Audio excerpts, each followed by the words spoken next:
Well, good morning, everyone. Happy Friday morning to you, and welcome back to Morning Musings.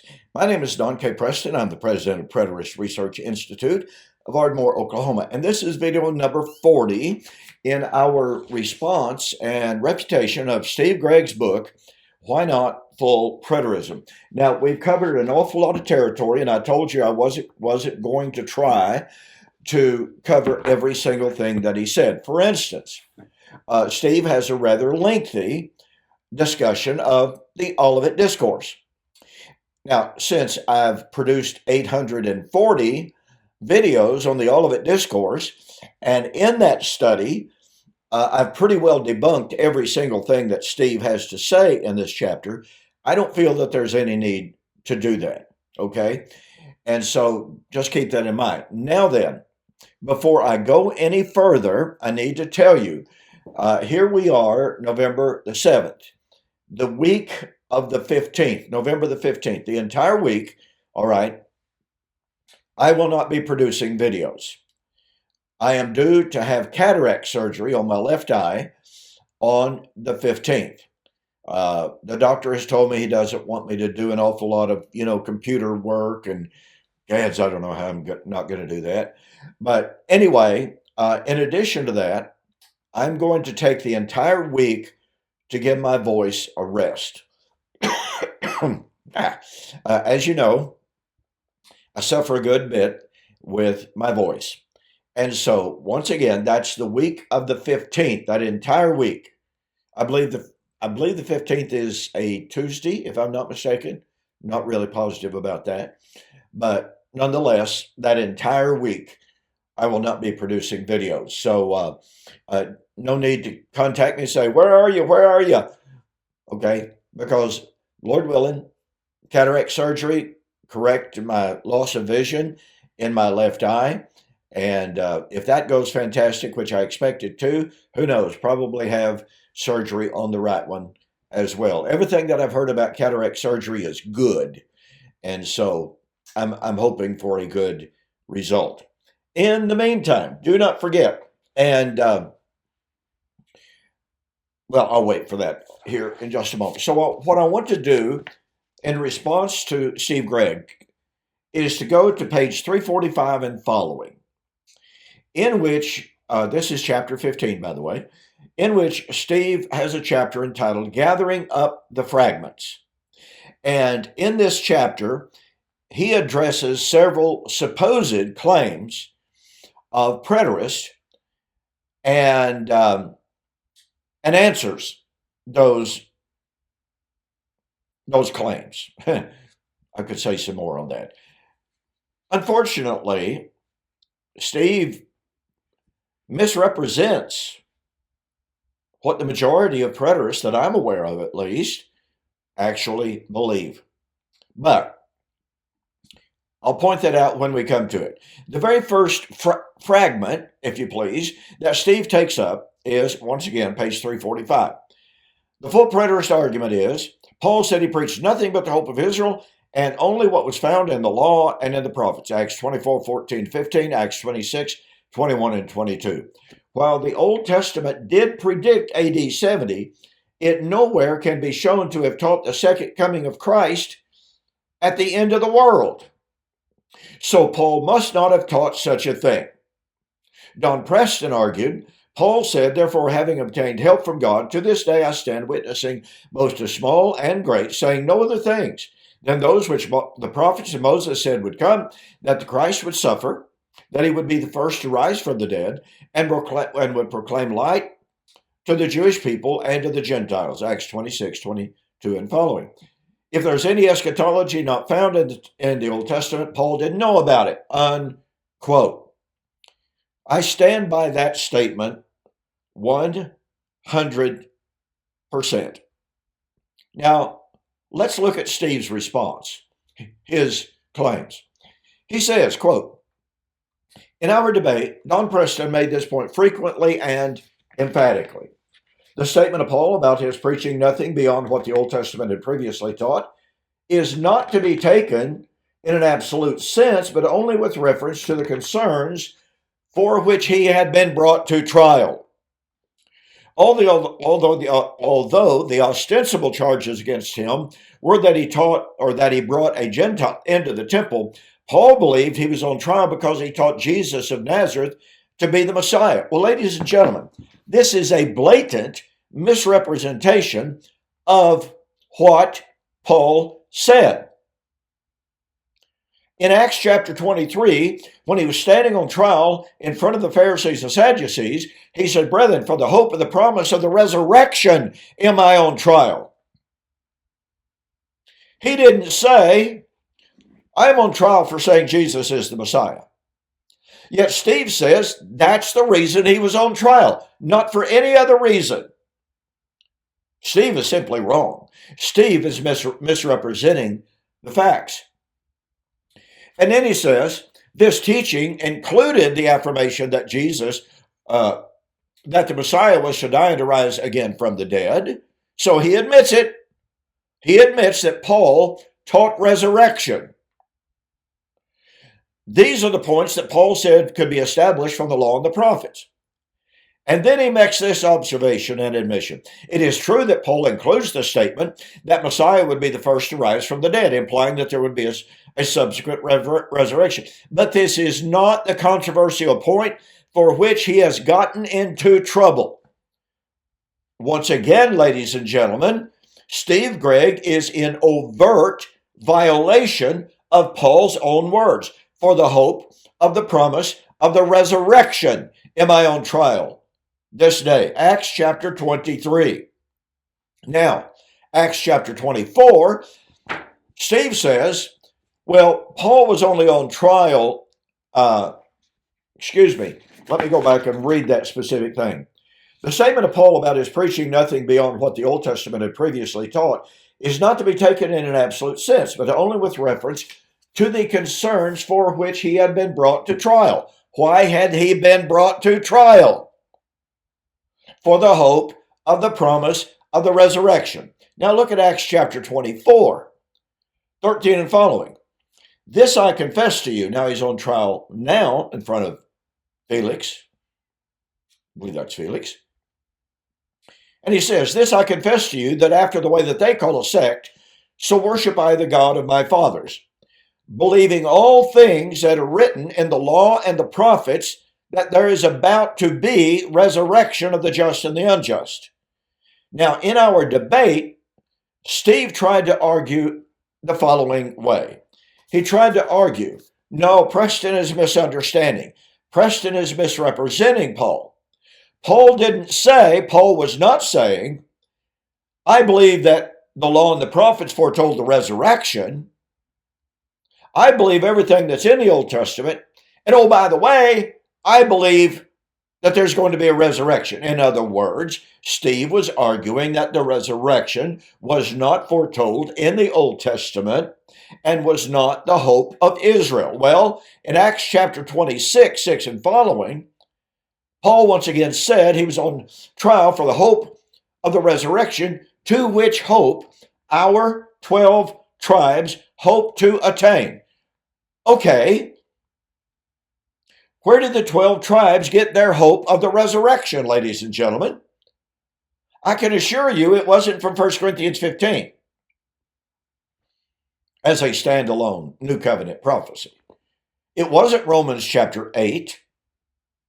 It wasn't 2 Corinthians chapter 5. It wasn't 1 Thessalonians chapter 4. The 12 tribes got their hope of the resurrection from the Tanakh. So when Steve says that he was only concerned or only on trial for the concerns for which he had been put on trial, well, that's exactly true in one sense, but Steve is attempting desperately to deflect attention from the way, or from the truth, that Paul was on trial for his hope of the resurrection. Now, there's something else to be considered here. When Peter was standing in front of a hostile audience in the temple, in Acts chapter 3, he called on that audience to repent and to be converted, that your sins may be blotted out, that times of refreshing may come from the presence of the Lord, and that he may send Jesus, whom the heavens must receive. Now watch this, until the times of the pardon me, of the restoration of all things. Steve Gregg believes the restoration of all things is the new heaven and new earth. Well, guess what? The new heaven and new earth is ushered in by the resurrection. Okay? So Peter said that he and his audience were looking for the restoration of all things, but notice now what he said. Yes, Moses, Samuel, and all of the prophets have spoken of these things. What things? Restoration of all things, which is inclusive of resurrection. So Paul's not alone in affirming that the Old Testament foretold the resurrection of the dead. Because in predicting the restoration of all things, and by the way, that of course takes us, to Isaiah 65 and 66. And Steve Gregg is literally all over the map when it comes to Isaiah 65 and 66. He admits that Peter and John is probably drawing from Isaiah 65, 66, but Steve knows that if he admits that, then his argument right here on page 345, 346 of his book vanishes in a cloud of smoke. And so Steve makes the rather amazing claim. Page 346. We know that Paul taught many things that were not found in Moses or the prophets, including most of the teachings found in his epistles. He did not mean to give Agrippa the impression that he never taught anything that was previously unknown to the Jews.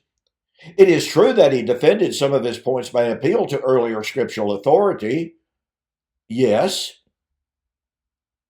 For instance, the resurrection of the dead, 1 Corinthians 15, 55 and 56, which raises another interesting and incredible point made by Steve in the body of his book, in which he says, well, it's true that Paul in 1 Corinthians 15, 55 and 56 quoted from Isaiah 25 and verse 8, death shall be swallowed up in victory. But Steve Gregg makes what may be, it's not technically true, but it's an amazingly rare claim. I found one commentary that sort of kind of hints that way, but the body of scholarship totally disagrees with Steve on this. So Steve says, yes, in Isaiah chapter 25, death shall be swallowed up in victory. The veil that is cast over all the people shall be removed. Steve says Isaiah 25 verse 8 is an independent, standalone, parenthetical prophecy inserted into Isaiah 25, having nothing whatsoever to do with the resurrection of the dead. Actually, it does have everything to do with resurrection from the dead, but not the context of Isaiah 25. That would be Steve's position. Now, here's what's amazing. Steve agrees that Isaiah 25, 1 to 7, probably refers to the end of the Old Covenant age in AD 70, including the destruction of Jerusalem. But in verse 8, the prophet, through the Spirit, arbitrarily, capriciously, without any indication, contextual indication of a change in subject, inserts the prophecy of the end of time and the resurrection of physical bodies. And then in verse 9, he continues with his discussion of AD 70. Now, ladies and gentlemen, where would anybody get that idea from the context? Well, you wouldn't, because Steve Gregg admits that the context is AD 70. This is a glaring example of eisegesis. It is saying I've got a doctrine of the resurrection of the dead, and Paul iterates it in 1 Corinthians chapter 15, 55 and 56. He quotes from Isaiah 25, verse 8. But I know, Gregg says, I know that Isaiah 25 is predicting the events of AD 70, including the destruction of Jerusalem. So I cannot allow Isaiah 25 and verse 8 to be predicting the resurrection at that time. So I'll literally just make up a doctrine that says Isaiah 25 verse 8 is an arbitrary, verses 1 to 7, AD 70, verse 9 and following, AD 70, verse 8, I'm just going to slip it right in there without one single word of contextual indication. And by the way, the grammar of the text, the actual grammar of the text forbids that. I'm not going to go into that. All you got to do is read Isaiah 25 and follow the references to in that day, in that day, in that day, in that day. And it ties the entire discourse into one united discourse, into a discourse that you cannot insert so far a gap of 2,600 years into the period at the end of verse 7 and expect a casual. Would any ancient reader have understood that? Look, folks, Steve's claim about Isaiah 25, verse 8, I have to admit, is the very first time in all of my life, in all of my experience, in all of my debates, both formal and informal, I had never heard anybody, never read anybody make the claim that Isaiah 25, verse 8 is an independent, standalone, parenthetical prophecy arbitrarily inserted into the text of Isaiah 25. Now, does Steve give any reason for it? No, he does not. He simply says a good case could be made for the argument that Isaiah 25, verse 8 is parenthetical. Well, what's the argument? What's the evidence? The evidence is his preconceived idea about the nature of the resurrection. By the way, let me point this out very quickly. In 1 Corinthians 15, 55 and following, Paul not only quotes from Isaiah 25 and verse 8, he also quotes from Hosea chapter 13 and verse 14. Well, in Hosea chapter 13 and verse 14, oh, grave, where is your victory? The death that is to be overcome is the death spoken of in Hosea 13, 1 and 2. When Israel humbled herself, he was exalted. When Ephraim obeyed, he was glorified. Paraphrasing. But when Ephraim sinned, he died. Yet he sinned more and more. Now, if physical death is the death to be overcome by the resurrection of Hosea chapter 13 and verse 14, then we have a massive problem here. Hosea chapter 13, 1 sets the tone and identifies the death to be overcome by the resurrection of verse 14. But the death of Hosea chapter 13 and verse 1 cannot be biological physical death, because Ephraim sinned, Ephraim died, but after Ephraim died, he kept on sinning. Pretty sure a person can't keep on sinning after they die. Aren't you? So it's very revealing, it seems to me, that Gregg said literally not one word about Hosea 13. Would he make the argument that Hosea 13 verse 14 is another arbitrary, capricious, parenthetical insertion, independent prophecy, just simply inserted into the text? Well, that would deny the context, just like his claim on Isaiah 25 violates the context. Here's the death. Here's the promise of the resurrection. How do you acknowledge the nature of the death in Hosea 13:1 and then radically change the definition of the death in Hosea 13 and 14. That is eisegesis. That is a violation of logic. It's horrible hermeneutic. So when Steve tries so desperately to deny that the Old Testament foretold the resurrection and that the Old Testament is the source of the New Testament doctrine of the resurrection, he is in denial of Paul. He is in denial of Peter. By the way, Peter in 1 Peter chapter 1 said they had been begotten again unto a living hope, unto an inheritance incorruptible, undefiled, that cannot fade away. That's resurrection life, right? Immortality, that's resurrection life. And he said that his audience, even then, was in the process of receiving that salvation. And then what does he say? Concerning this salvation, the prophets who have spoken before inquired and searched diligently to know the time and the manner of those things, of the hope of the promise of incorruptibility, immortality, resurrection, to which promise the prophets who have spoken before inquired and searched diligently to know the time and the manner. Hey, look, folks, if coming out of the grave is coming out of the grave literally, physically, why didn't the Old Testament prophets understand it that way? Why didn't Hosea set it out that way? Why didn't Isaiah set it out that way? It's because that's not what they taught. That's not what the text of those passages teach. And so,